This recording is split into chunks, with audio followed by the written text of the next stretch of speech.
Bienvenue à l'Affaire République. Il y a eu manifestation la semaine dernière, le Calax Longueuil, en ce centre d'aide et de lutte contre les agressions à caractère sexuel, qui a 3 ans d'existence, 2022. Je me souviens, dans les premières années, on en avait parlé.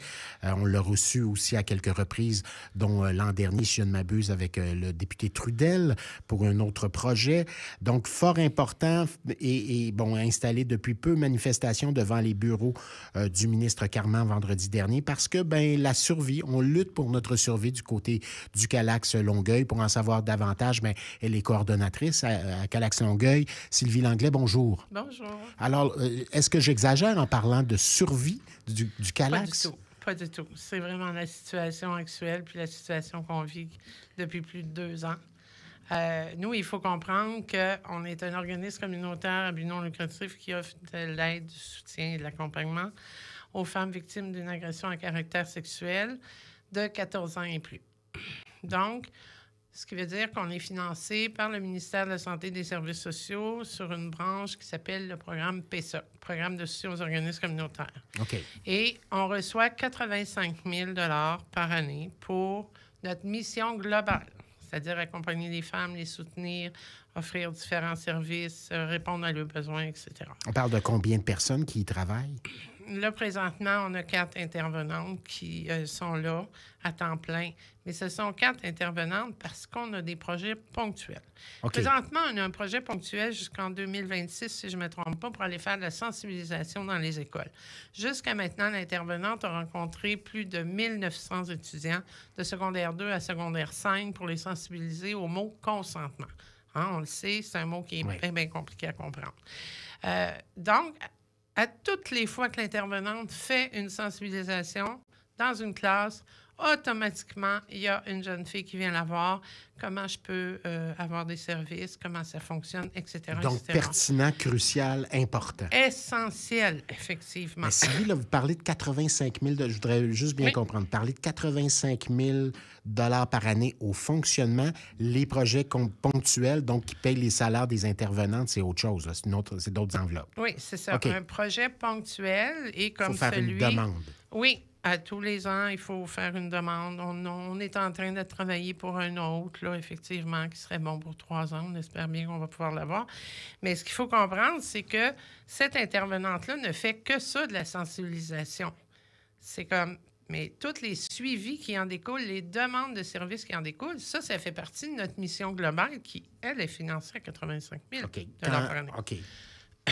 Donc, on a un autre projet qui s'adresse pour les proches, les parents, les voisins, les cousins, les cousines, les sœurs, dont qui ont une victime d'agression à caractère sexuel. Ça, c'est un autre projet. C'est d'un autre soutien. C'est un autre intervenant qui est payé par ce projet-là. Mais ça aussi, ce projet-là, il se finit l'année prochaine. Donc, c'est pas récurrent. Il faut toujours faire des demandes. Puis ça, ça use aussi. Puis pendant ce temps-là, pendant que on connaît l'image, pendant ce temps-là, vous faites pas votre job, vous remplissez de la paperasse. Voilà. Oui, c'est ça. Ou à peu près. Il faut remettre des reports. Puis avec le stress que ça peut amener, est-ce qu'on va l'avoir? Est-ce qu'on va avoir des sous? Ça, on ne le sait pas. Bon. On a eu un projet l'année dernière qui s'est terminé lundi passé. Qui était pour répondre aux besoins des femmes immigrantes victimes d'une agression à caractère sexuel. Ce projet-là, il s'est fini le 31 mars. Est-ce qu'il va être reconduit? Est-ce qu'il va falloir refaire une autre demande? Ça, je ne sais pas. Quand est-ce que je vais avoir des nouvelles de ça? Je ne sais pas non plus. Donc, ça veut dire ça qu'il y a quelqu'un qui se rend dans différents endroits, qui va à la rencontre un peu à la manière des écoles, puis à partir du moment où quelqu'un lève la main et dit « j'aurais peut-être besoin d'être écouté, besoin d'aide », on les achemine vers le Calax. Voilà. OK. Et ça fait partie de notre mission globale qui est financée à 85 000. Bon, qu'est-ce que vous demandez précisément, Sylvie? En fait, ce qu'on veut, c'est un montant récurrent. Le programme PESOC a négocié avec les groupes communautaires de la Montérégie pour des seuils planchers. Ce qu'il est écrit dans l'entente, c'est dans la mesure du possible, le gouvernement s'engage à financer à une hauteur de seuil plancher. Okay. On parle d'un seuil plancher pour un organisme comme le CALAC d'environ 424 000 par année. Mais nous, on reçoit 85 000. Fait qu'on peut voir qu'on est loin du... C'est du fait que vous êtes un organisme naissant, c'est ça qu'on vous dit? Tout à fait. OK. Les organismes communautaires sont financés selon leur ancienneté, si vous voulez. Parce que puis vous me disiez à micro fermé, Sylvie, qu'il y avait des Calax là, qui existaient depuis 40 ans. Là, oui. La réputation des Calax n'est plus à faire, là, je veux dire. Qui sont où? Qui sont principalement à Montréal, à Québec, j'imagine? Ils sont un peu partout dans la province de Québec. Ce qu'il faut comprendre, c'est qu'à Longueuil, ça fait 20 ans qu'on réclame un Calax. La ville de Longueuil est maintenant rendue la 4e plus grande ville au Québec. Les femmes de Longueuil et de l'agglomération de Longueuil, pour avoir des services suite à une agression à caractère sexuel, devaient se rendre soit à Montréal, soit à Saint-Hyacinthe ou soit à Châteauguay. Donc, ces groupes-là, quand ils ont vu la naissance du Calax Longueuil, ils étaient contents parce que ça diminuait les listes d'attente. Ils pouvaient avoir des listes d'attente de 8 mois à 1 an. Donc, quand le Calax a vu le jour chez nous, ils ont dit, bien, mon Dieu, ça va aider nos femmes. Il y avait quelque chose d'absurde de ne pas avoir de Calax ici à Longueuil, non? Oui, effectivement. Déjà au départ? Effectivement. Fait que, puis ça, je dois le reconnaître, c'est grâce au programme de développement social de la Ville de Longueuil qui nous a offert les premiers financements pour tout ce qui est de la mise en place, les numéros de charité, etc., pour pouvoir ouvrir un Calax à Longueuil. 2022. En 2022. En juin 2022, on accueillait nos premières survivantes. L'autre affaire qui est importante de savoir aussi, c'est qu'en février 2023, on a signé une entente avec l'hôpital Pierre-Boucher. Oui, c'est important aussi. Oui, c'est que l'hôpital Pierre-Boucher reçoit les femmes pour une trousse médico-légale ou une trousse médico-sociale. Avec le consentement de ces femmes-là, le Calax Longueuil s'est engagé de les appeler dans les 72 heures suivant leur visite. Donc, et quand on a signé l'entente, il nous disait, c'est à peu près 10 à 12 femmes par année que vous allez avoir à rappeler. Cette année, c'est 73 femmes qu'on a reçues. 7 fois plus. 7 fois plus. Et de ces 73 femmes-là, il y en a 58 qui ont demandé des services du Calax. Par la suite. Services qui sont financés par la mission globale à 85 000. Et ça, l'entente avec Pierre Boucher, on n'est pas financé parce que ça fait partie de la mission globale du Calax. Bon.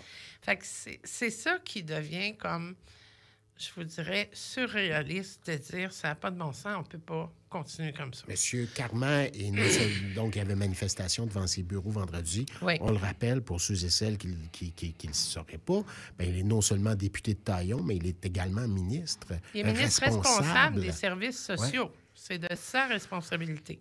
C'est pour ça que les membres ont dit il faut aller y dire d'une manière forte, d'une manière claire, que ça n'a pas de bon sens que le Calax ne soit pas financé de manière récurrente. Bon, c'est vendredi, vous avez eu des réponses depuis?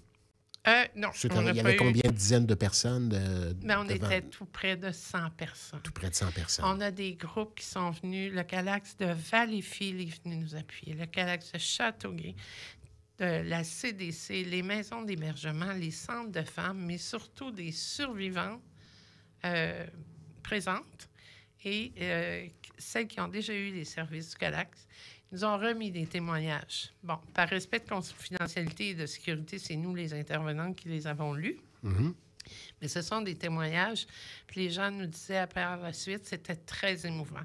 Mais c'est ça la réalité du Calax. Les femmes ont besoin de soutien, ils ont besoin d'un soutien de proximité. Fait que d'où l'importance d'avoir le Calax puis de maintenir les services. Bon, alors, vous attendez des réponses du ministre Carman, de son bureau, des Affaires sociales aussi, j'imagine. Est-ce que vous comptez faire des gestes, d'autres actions pour assurer la survie du Calax Longueuil? Bien là, tous les témoignages qu'on a eus, on va les faire parvenir à M. Carman, en espérant que ça va le toucher. Et après une discussion avec quelqu'un à Québec, ils nous ont dit de faire une demande formelle de rencontre avec M. Carman.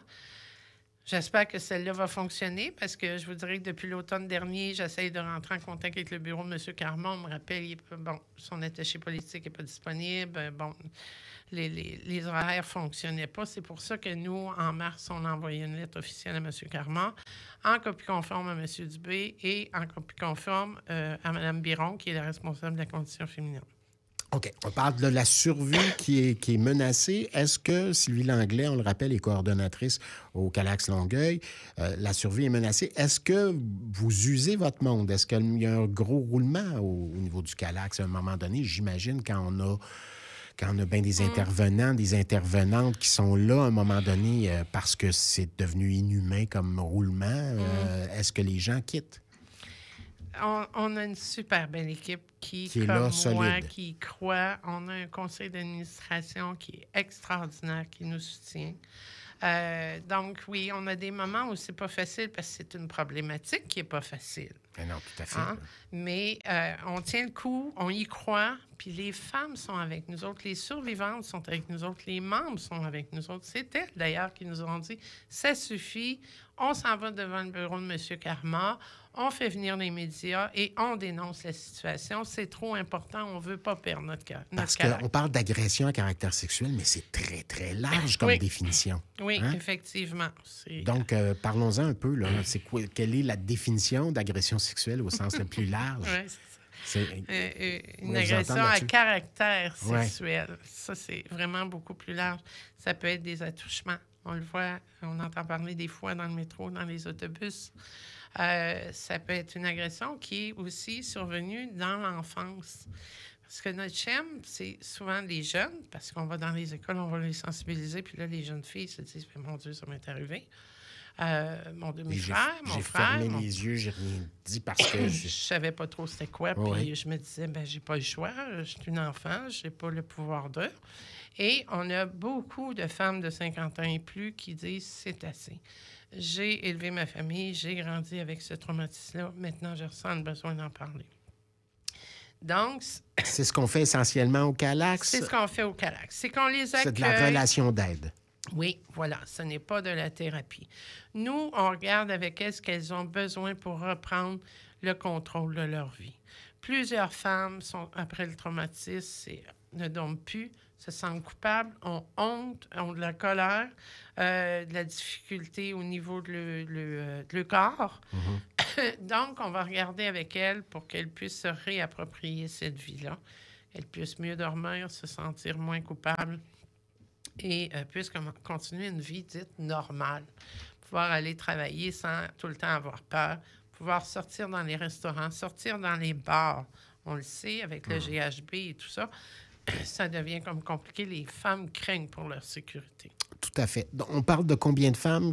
On a parlé de au-delà de 70 femmes après des trousses médico-légales, mais vous avez des chiffres? Combien de femmes, depuis la fondation du Calax en 2022, vous avez aidé? Et vous continuez d'aider? Oui, je vous dirais qu'on parle de à peu près 230 femmes pour cette année qu'on a aidées. Cette année seulement? Cette année, OK. oui. C'est plus de 1800 appels qu'on reçoit, soit pour des nouvelles demandes de survivantes, mais des professionnels. Hein? Les psychiatres, les psychologues, les travailleurs sociaux, les éducatrices spécialisées dans les écoles. Là, je vous dirais que ce qui s'en vient, là, puis qui va demander beaucoup, beaucoup à nos intervenants, les écoles vont fermer en juin. Donc, les professionnels, les parents professionnels dans les écoles là, vont tous nous appeler. Puis là, ils vont dire, bien là, elle a besoin d'un suivi. Moi, je ne peux pas continuer avec elle. Je m'en vais en vacances pour la période estivale. Fait que l'année passée... Danger de tomber entre deux chaises, là. Oui, Ouais. oui, voilà. Donc, énormément d'appels là, qui vont commencer en mai là, pour pouvoir soutenir.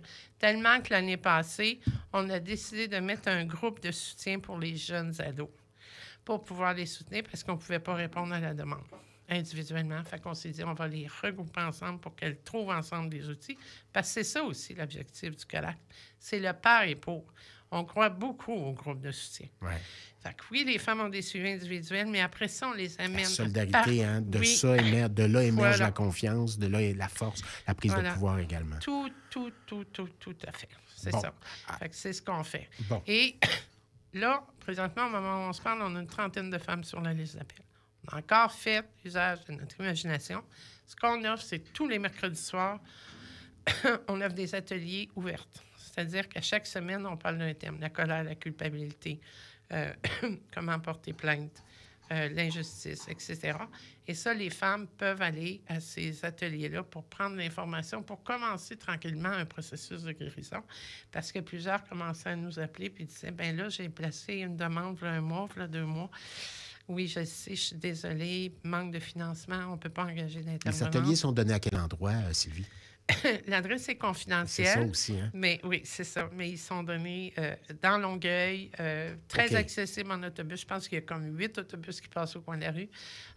C'est ouvert à tous là, pour commencer justement à comprendre ce Alors, processus-là. d'abord, vous voulez en savoir davantage sur le Calax Longueuil, Calax, C-A-L-A-C-S, Longueuil en un seul mot, .org. Ça, c'est dans un premier temps. Puis dans un deuxième temps, bien, vous allez faire un suivi avec M. Carman. Là, j'imagine que vous êtes un jour en mesure de le rencontrer. Bien, c'est ce qu'on espère. Comme je vous dis, on a envoyé une demande officielle de rencontre d'ici la fin avril. Fait que là, au moment où je vous parle, j'ai toujours pas de réponse. Bon. Fait que on Alors, espère, on croise les doigts. On vous souhaite la meilleure des chances, Sylvie. Merci. Infiniment, Sylvie Langlais. Elle est coordonnatrice, on le rappelle, au Calax Longueuil. Calax qui lutte contre sa survie. Ainsi se termine notre émission. J'espère qu'elle vous a plu. On se donne rendez-vous demain, même heure, 9h30. En fait, ce sera débat demain, c'est vrai, de 9h à 10h. C'est émission spéciale.